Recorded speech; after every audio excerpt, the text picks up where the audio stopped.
Bismillahirrahmanirrahim. Assalamualaikum warahmatullahi wabarakatuh.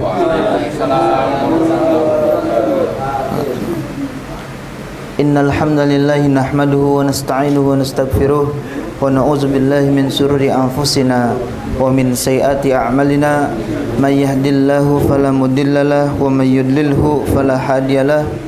Asyhadu an la ilaha illallah wa asyhadu anna Muhammadar Rasulullah la nabiyya ba'd. Qala Allah ta'ala fil Qur'anil Karim, a'udzu billahi minasyaitonir rajim. Bismillahirrahmanirrahim. Wa ta'adzana rabbukum la in syakartum la azidannakum wa la in kafartum inna adzabil lasyadid. Faqala aidan rabbi shrah li sadri wa yassir li amri wa hlul 'uqdatam min lisani yafqahu qawli. Shadaqallahul ayah. Pertama-tama marilah sama-sama kita haturkan puji rasa serta rasa syukur kita kehadirat Allah Subhanahu wa taala yang telah memberikan kita beribu-ribu macam nikmatnya, di antaranya nikmat iman, nikmat Islam, nikmat sehat wal afiah, sehingga kita dapat berkumpul bermuajahah di tempat yang insyaallah mulia ini. Salawat bertangkaikan salam semoga selalu tercurahkan kepada baginda Nabi Muhammad sallallahu alaihi wasallam, kepadanya, kepada keluarganya, para sahabatnya, dan juga semoga sampai kepada kita selaku umatnya. Alhamdulillah pada hari ini kita juga sudah masuk pada bulan Rabiul Awal, di mana di bulan ini adalah bulan dilahirkannya seorang manusia yang paling agung, yaitu Nabiuna Muhammad sallallahu alaihi wasallam. Nah, oleh karena itu dianjurkannya kita untuk apa? Untuk menyambut, untuk bergembira. Bahkan menurut ulama-ulama dianjurkan untuk apa? Di setiap rumah-rumah itu untuk membaca maulid, yaitu adalah sirah nabawiyah daripada kanjeng Nabi Muhammad sallallahu alaihi wasallam. Nah, insyaallah pada hari ini kita akan membahas tentang beberapa kemuliaan daripada Nabi Muhammad sallallahu alaihi wasallam. Qala al-musannif rahimahullahu taala wa nafa'na bihi wa bi ulumihi fi daraini amin. Wa dzakara Abu Nuaimin fil lihyati. Nah, ini ada beberapa hikayat diceritakan daripada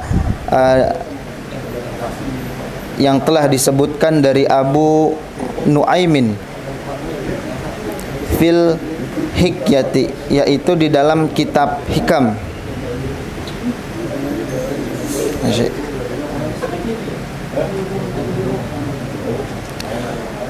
Anna rajulan marra bin Nabi sallallahu alaihi wasallam. Nah, ini disebutkan oleh Abu Nuaim di dalam kitab bahwasanya ketika Nabi berjalan, Nabi bertemu orang. Nah, bertemu orang, seorang laki-laki wa ma'ahu dhabyun qadis tadahu. Nah, si orang laki-laki ini membawa hewan, membawa rusa buruannya. Nah, jadi Nabi pas jalan, dia berpapasan dengan seorang laki-laki yang sedang membawa buruannya berupa hewan rusa. Nah, begitu. Fatalaqallahu subhanahu wa ta'ala taqqa kullu syai'in dabiya. Nah, atas dasar keagungannya Allah Subhanahu wa taala yang mampu menjadikan apa? Seekor rusa tadi mampu berbicara. Nah, Nabi berpapasan tuh sama orang lagi bawa rusa yang baru ditangkap. Nah, kemudian dengan kuasanya Allah Subhanahu wa taala yang mampu menjadikan sesuatu yang tidak mungkin menjadi mungkin, Allah jadikan si rusa tadi bisa ngomong, bisa bicara kepada Nabi. Begitu.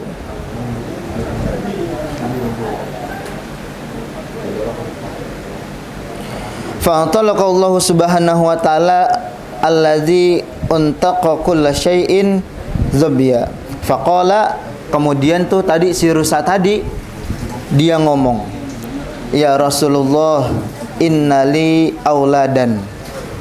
Wahai Rasulullah, bahwasanya saya punya anak. Kata si rusa tadi. Dia ngomong ke Rasulullah bahwasanya si rusa tadi punya anak. Urdi'uhum wa innahum al'ana jiaun. Nih, tadi pas saya lagi diburu, pas saya ketangkep, saya punya anak yang saya tinggalin di hutan sedang kelaparan, belum saya susuin. Kata si rusak tadi. Fa'amruhum hadza, terus kata si rusak tadi, an yukhalaifaini hatta adhaba fa'ri'ada. Kata si rusak tadi ngomong ke Rasulullah, Rasulullah tolong dong, saya punya anak yang masih bayi tuh, masih pada belum bisa cari makan sendiri. Nah, saya tinggal di hutan. Ketika saya ketangkep, saya belum sempat nyusuin anak-anak tadi. Saya mohon izin, itu suruh si orang ini yang menangkap saya, tolong lepasin saya dulu sebentar. Tuh, kata si rusa tadi.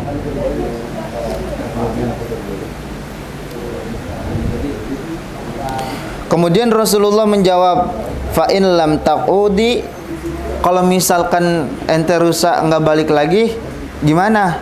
Itu. Terus si rusa tadi ngomong, faqalat, si rusa tadi ngomong, illam ud'u fala'natillahi kaman tadzakkara baina yadayhi fala yusalli alaika. Tuh. Kalau misalkan kata si rusa, saya pergi nih setelah saya dilepasin, terus kemudian saya nggak datang lagi buat memenuhi janji saya akan dilaknat sebagaimana orang yang ketika disebutkan namamu wahai Muhammad, dia tidak berselawat atasmu. Begitu. Itu kata si rusa. Katanya ketika dia tadi enggak memenuhi janjinya, maka ia akan berbaiat gitu ya, bahwa kalau misalkan dia enggak datang lagi, dia akan dilaknat sebagaimana orang yang ketika disebutkan nama Nabi Muhammad tidak berselawat kepada Nabi Muhammad. Begitu. Jadi salah satu tuh orang yang dilaknat ketika ketika nama Nabi disebutkan, dia tidak berselawat. Padahal kan selawat gampang ya. Allahumma salli ala Sayyidina Muhammad gitu. Allahumma salli wa sallim wa barik alaih. Tinggal begitu doang. Itu tadi kata si rusa tersebut. Kemudian Rasulullah SAW ngobrol tuh sama si orang yang bawa rusa tadi. Kata Rasulullah, mana ya? Faqala Nabi sallallahu alaihi wasallam, udlikuha wa ana dominuha. Wahai seorang, lepaskan nih rusa, saya yang akan menjadi jaminan buat rusa tadi. Begitu kata Rasulullah sallallahu alaihi wasallam. Fadhahabti dhabyatu summa da'ath. Kemudian ketika dilepasin, bener tuh si rusa langsung langsung lari ke dalam hutan. Ditunggu sama Nabi sama orang tadi. Akhirnya rusa tadi datang lagi, bener, balik lagi rusanya untuk memenuhi janjinya.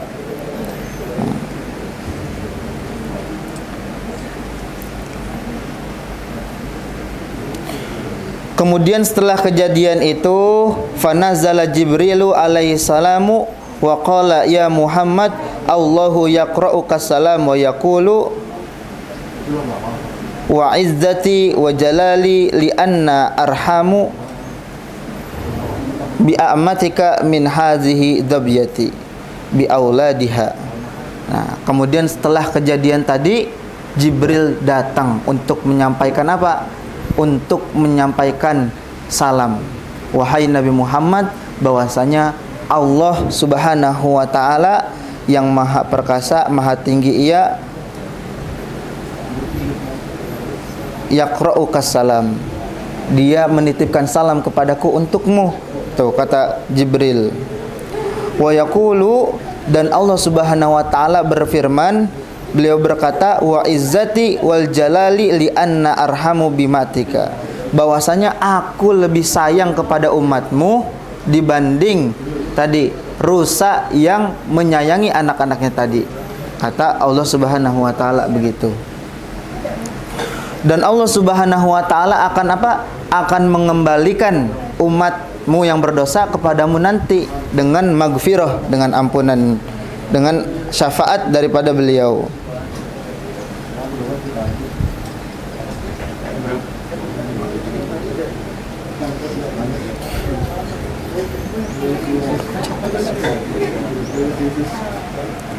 Wa ana arudduhum ilaika kama rajiti.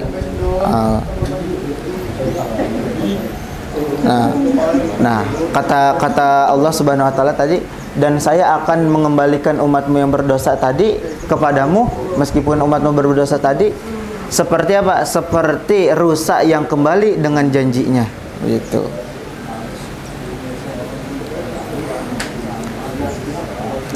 Nah, kemudian di sini si pengarang tadi atau Abu siapa tadi ya namanya?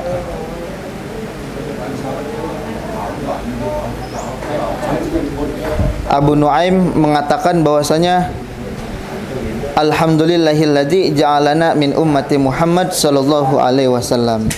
Dan dia mengatakan bersyukur kita apa? Kita dijadikan sebagai umat Nabi Muhammad sallallahu alaihi wasallam.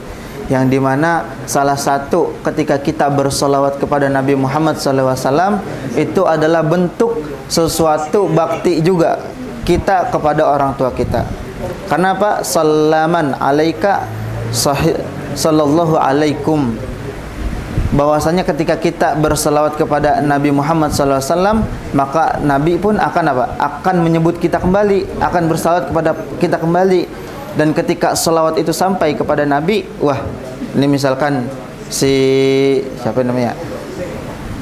Si Gepin dah.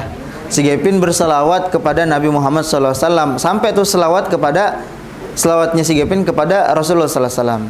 Kemudian ini selawat dari siapa? Dari Gepin bin siapa bapaknya, bin siapa bapaknya. Nah, ketika nama-nama itu disebutkan, apa? Orang tuanya jadi bangga, begitu. Nah, itu salah satu apa? Bentuk bakti kita juga kepada seorang orang tua kita. Jadi orang tua kita juga dikenal sama Rasulullah, begitu. Dan barang siapa apa kata Nabi, aku dengan umatku, kenalnya aku dengan umatku seukuran berapa banyak dia bersalawat kepadaku, begitu. Maka semakin banyak kita bersalawat kepada Nabi, maka semakin dikenal kita oleh Nabi Muhammad sallallahu alaihi wasallam yang punya syafaatul uzmah, yang menjadi penolong buat kita. Nah, mungkin itu saja yang dapat saya sampaikan karena bulan ini adalah bulan Maulid. Mari sama-sama kita memperbanyak sholawat, gitu. Kalau misalkan kita baca Quran, kita harus punya wudu, kita harus berada di tempat yang suci dan sebagainya. Ada pembatasan. Bahkan ketika kita membaca Quran, maka niat hati kita harus murni karena Allah Subhanahu wa taala. Tapi ketika kita membaca sholawat, meskipun kita dalam keadaan kotor, satu, mungkin dalam keadaan riya, itu masih ada pahalanya. Kalau baca Quran dalam keadaan riya, ya gebus pahalanya, angus. Tapi kalau baca sholawat masih ada riya, tetap sampai dan tetap ada pahalanya. Itu. Jadi kalau sholawat mah pahalanya lebih terjamin. Kalau misalkan kita nggak bisa memperbaiki hati kita, gitu. Mungkin itu saja yang dapat saya sampaikan. Unzur maqala wala tanzur man qala. Wassalamualaikum warahmatullahi wabarakatuh. Subhanakallahumma wa bihamdika asyhadu an la ilaha illa anta astaghfiruka wa atubu ilaik. Wassalamualaikum warahmatullahi wabarakatuh.